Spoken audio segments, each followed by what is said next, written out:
말씀으로 예수님을 만난 마리아, 예수님을 만난 마리아, 이런 제목으로 말씀의 은혜를 나누고자 합니다.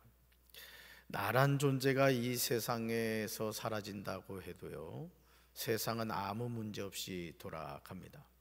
얼마나 충격적입니까? 어떻게 나란 존재가 이 세상에서 사라짐에도 불구하고 여전히 아침이 밝아오고 내 주변에 있는 사람들이 너무 잘 살아가요. 여러분 생각하실 때 여러분이 없어지면은 여러분 가족들이 식음을 전폐하고 사니 못 사니 막 이럴 것 같죠? 안 그래요. 한 주만 지나면 우리 아버지가 있었나? 우리 어머니가 계셨나? 그리고 살아가요. 또 당연히 그렇게 돼야 되겠죠. 정말 안타까운 사실이지만 이것은 엄연한 현실입니다. 그러므로 하나님의 자녀는 내가 사는 이유가 무엇인지, 나는 무엇을 위해서 살아야 하는지 매일 매순간 자신을 점검하면서 살아야 됩니다. 그렇지 않으면 후회하게 됩니다. 누가복음 1장 26절에서 여섯째 달에 천사 가브리엘이 하나님의 보내심을 받아 갈릴리 나사렛이란 동네로 갑니다. 여기서 여섯째 달이란 앞에 나오는 24절에서 이후에 그의 아내 엘리사벳이 잉태하고 5달 동안 숨어 있으니와 연결되는 거예요. 다시 말해서 엘리사벳이 요한을 잉태한 후 몇 번째 달이 되었다는 거예요? 여섯째 달이 되었다. 여섯째 달이. 우리는 이 말씀을 통하여 예수님과 세례 요한이 6개월 차이가 나는 것을 알게 됩니다. 엘리사벳이 세례 요한을 잉태한 시점, 그리고 마리아가 성령으로 예수님을 잉태한 시점이 몇 개월 차이가 난다? 6개월 차이가 난다. 이게 6개월 차이. 천사 가브리엘이 하나님의 보내심을 받았다는 것은 다윗의 자손 요셉이라는 사람과 약혼한 처녀 마리아에게 일어난 일이 하나님의 뜻이고 하나님의 계획하심인 것을 알게 돼요. 따라합시다. 하나님의 뜻, 하나님의 계획하심. 여러분, 하나님은 하나님의 일을 이루어 가실 때 주먹구구식으로 하지 않아요.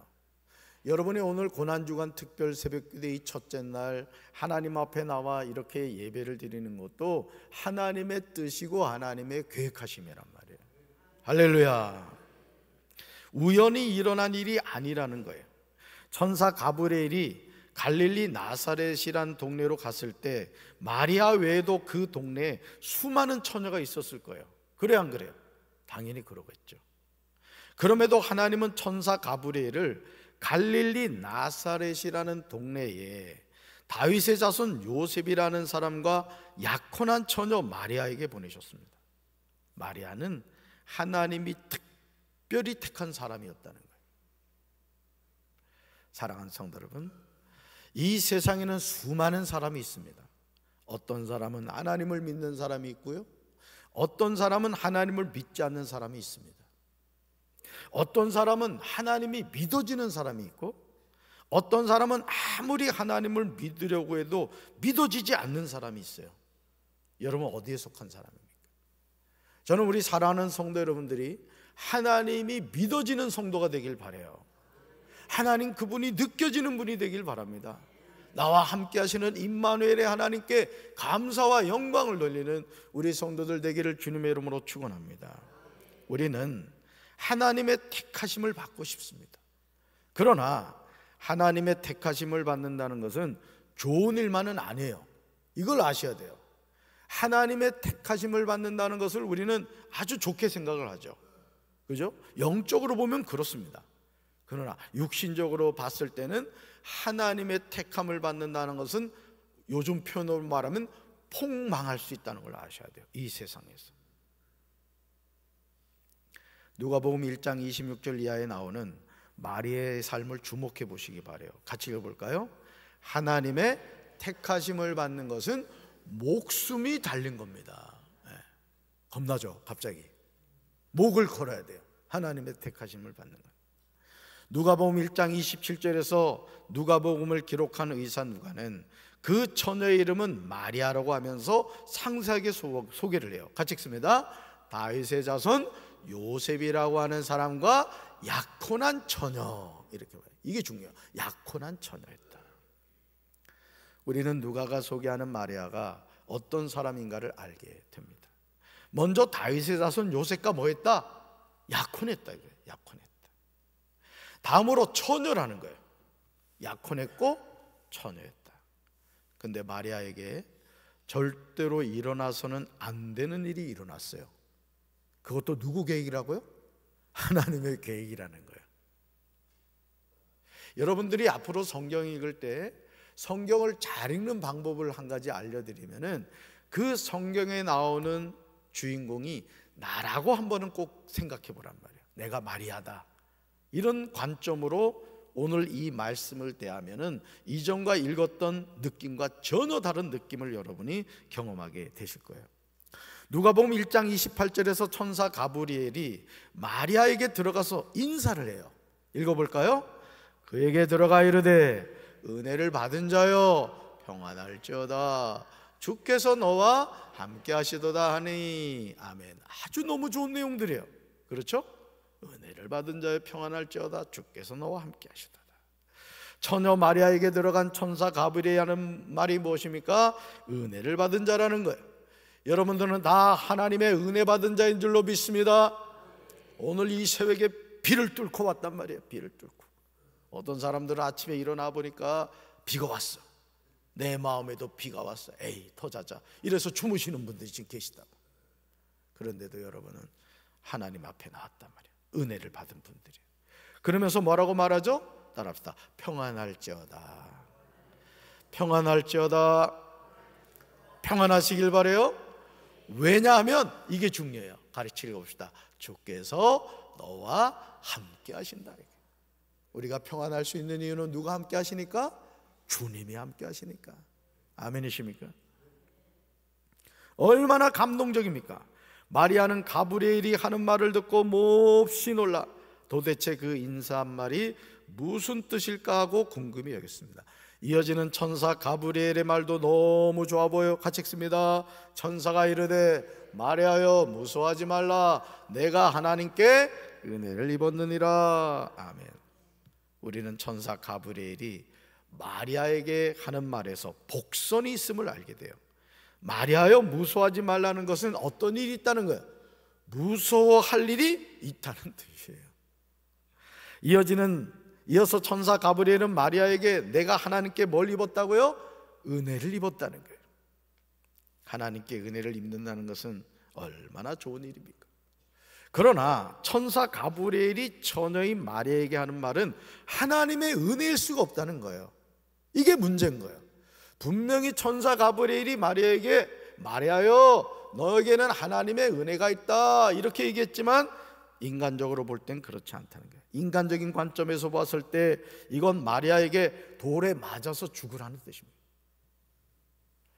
누가복음 1장 31절에 나오는 내용이 마리아가 아닌 내 문제라고 생각하면요, 우리는 천사 가브리엘이 마리아에게 내가 하나님께 은혜를 입었다는 말이 다르게 느껴질 것입니다. 어떻게 처녀가 잉태하여 아들을 낳는 것이 은혜가 됩니까, 여러분? 여러분 그래요 안 그래요? 약혼한 사람도 있고 이제 약혼한 사람과 알콩달콩 아름다운 가정을 이뤄야 되는 처녀 마리아에게 뚱딴지 같은 너무 청천벽력 같은 이야기를 하는 거예요. 같이 읽어볼까요? 보라 내가 잉태하여 아들을 낳으리니 그 이름을 예수라 하라. 아멘. 이렇게 얘기했다면 이게 은혜가 됐을 거예요. 보라 내가 요셉과 하룻밤만 자고 나면 잉태하여 아들을 낳게 될 거다. 그 아들의 이름을 예수라고 하라. 이름은 너무 좋잖아요. 그렇죠? 왜? 약혼한 사람이니까. 근데 오늘 천사 가브리엘은 그렇게 얘기하지 않아요. 사랑하는 성도 여러분, 마리아는 이미 다윗의 자손 요셉과 약혼한 사람이에요. 그런데 천사 가브리엘은 마리아에게 내가 잉태하여 아들을 낳게 되는데 그 이름을 뭐라고 하라고요? 예수라고 하라고 합니다. 마리아가 잉태할 아들은요 요셉의 씨가 아니에요. 이게 문제인 거예요.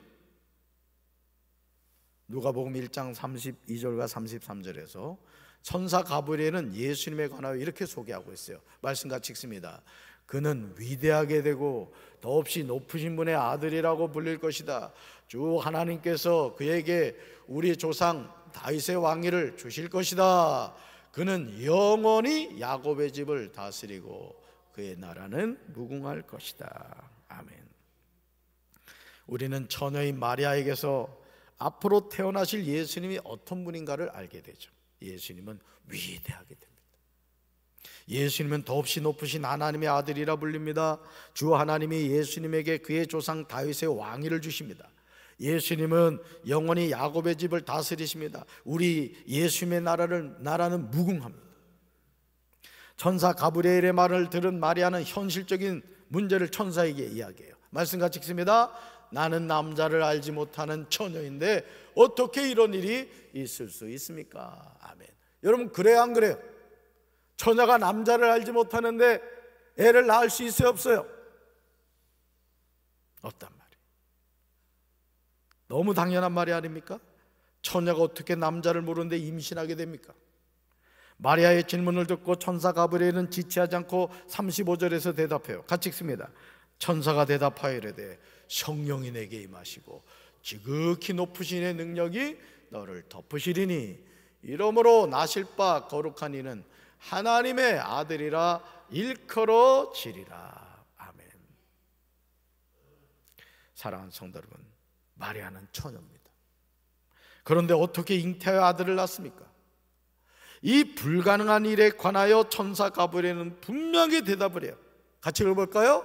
성령이 그대에게 임하시고 더없이 높으신 분의 능력이 그대를 감싸줄 것이다. 아멘.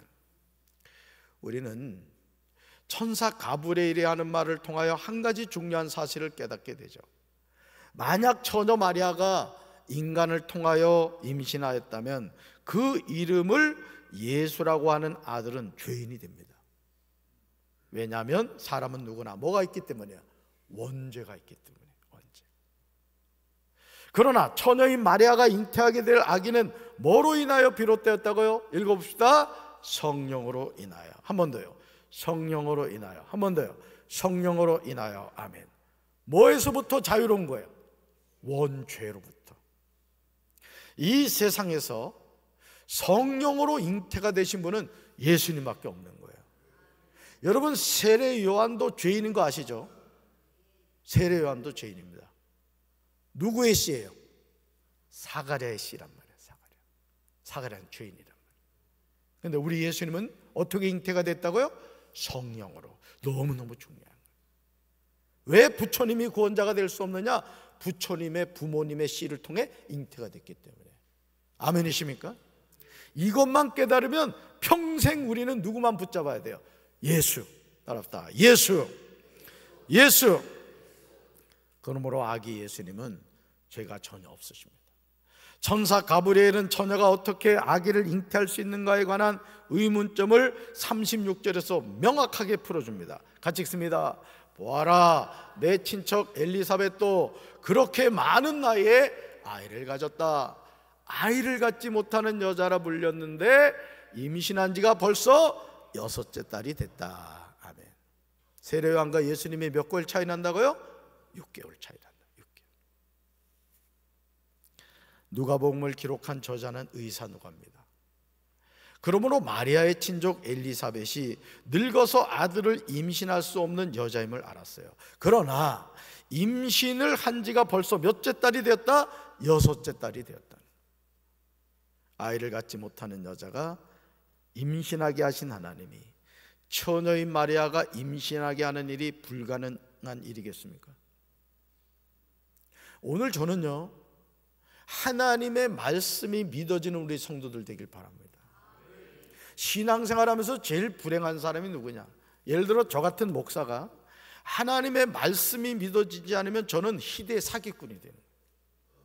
아니, 목사가 강단에서 하나님의 말씀을 전하는데 그 말씀이 믿어지지 않는다고 생각을 해봐요. 어떻게 목회를 하겠어요? 성도 여러분도 마찬가지예요. 하나님의 말씀이 믿어지시길 바랍니다. 아멘이십니까? 누가복음 1장 37절에서 천사 가브리엘은요, 마리아에게 중요한 말씀을 전해요. 암송하셔야 될 말씀이에요. 같이 읽습니다. 하나님께는 불가능한 일이 전혀 없다. 한 번 더요.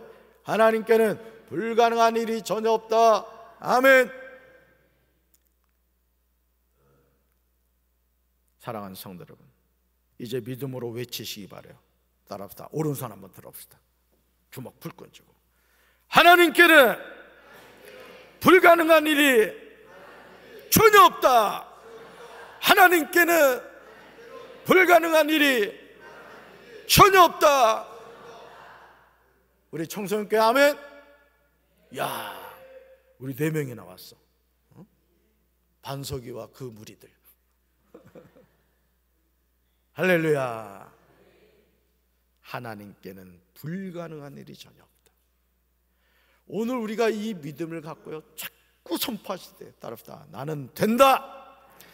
우리 가정은 축복받았다. 우리 교회는 부흥한다. 우리나라는 좋은 나라다. 자꾸 믿음의 선포를 하라. 우리가 믿음으로 반복해서 외칠 때 이 말은 우리 삶에서 매일 매 순간 실제로 이루어집니다. 천사 가브리엘의 말을 들은 처녀 마리아가 믿음으로 고백합니다. 같이 읽습니다. 보십시오, 나는 주님의 여종입니다. 당신의 말씀대로 나에게 이루어지기를 바랍니다. 아멘. 그러자 천사 가브리엘은 처녀인 마리아에게서 떠나갔습니다. 동정녀 마리아의 삶에 수많은 위기가 있었습니다. 만약 마리아가 인본주의적으로 생각했다면 아기 예수님의 어머니가 되지 못했을 거예요. 왜 그러십니까? 제 인생을 망치려고 합니까? 저 약혼자 있는 사람입니다. 요셉과 이제 결혼하려고 그래요. 그런데 하나님 왜 그러십니까? 제가 뭘 잘못했습니까? 왜 저에게 잉태가 되게 한다니? 차라리 요셉의 씨로 잉태하게 해주십시오. 그랬을지 몰라요. 그러나 마리아는 자기 목을 건 거예요. 좋습니다, 하나님, 제가 순종하겠습니다.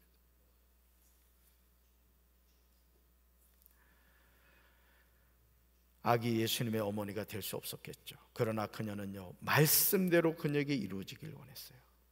우리 인생은요, 말씀대로 이루어져야 돼요. 우리 가정은 말씀대로 이루어져야 됩니다. 우리 교회는 말씀대로 이루어져야 돼요. 우리나라는 말씀대로 이루어져야 됩니다. 결국 누가복음 2장 7절에서 첫 아들을 낳아 강보로 싸서 그 위에 뉘었습니다. 하나님의 은혜요. 예수님을 만난 사람이 된 거예요. 아멘. 그러므로 하나님께는 불가능한 일이 없다는 말씀을 믿어야 돼요. 아멘. 우리 청소년들, 하나님께는 불가능한 일이 없다는 걸 믿으시길 바랍니다. 아멘. 그리고 내 삶이 아니라 하나님의 계획이 내 삶을 통해 매일 나타나야 돼요. 오늘 우리가 이 하루를 왜 살아갑니까? 내 삶을 사는 것이 아니에요. 나를 통한 하나님의 계획이 이루어지기 위해서 오늘도 이 하루를 사신다는 사실을 기억하고 말씀대로 이루어지는 저와 여러분 되기를 주님의 이름으로 축원합니다. 가슴에 손 얹겠습니다. 하나님, 오늘 동정녀 마리아에게 천사 가브리엘은 성령으로 잉태하게 될 것이라고 말했습니다. 마리아는 약혼자가 있었습니다. 이 당시에 약혼자가 있는데 다른 사람을 통하여 임신을 하게 되면 돌에 맞아 죽었습니다. 그럼에도 마리아는 자신의 목숨을 하나님께 걸었고 그는 예수님을 만난 사람이 되었습니다. 오늘 우리가 이 고난중한 특별 새벽기도를 통하여 내 인생을 하나님께 걸 줄 아는, 불가능한 일이 없으신 하나님께 내 삶을 맡기는 믿음의 결단이 있게 하여 주시옵소서. 이제는 우리 주 예수 그리스도의 크신 은혜와 하나님 아버지의 한없는 사랑과 성령님의 교통하심이 예수님을 만난 사람이 되어 인생이 새로워지기 원하는 사랑하는 주의 백성들 위해 이제부터 영원토록 함께 하시기를 간절히 축원하옵나이다. 아멘.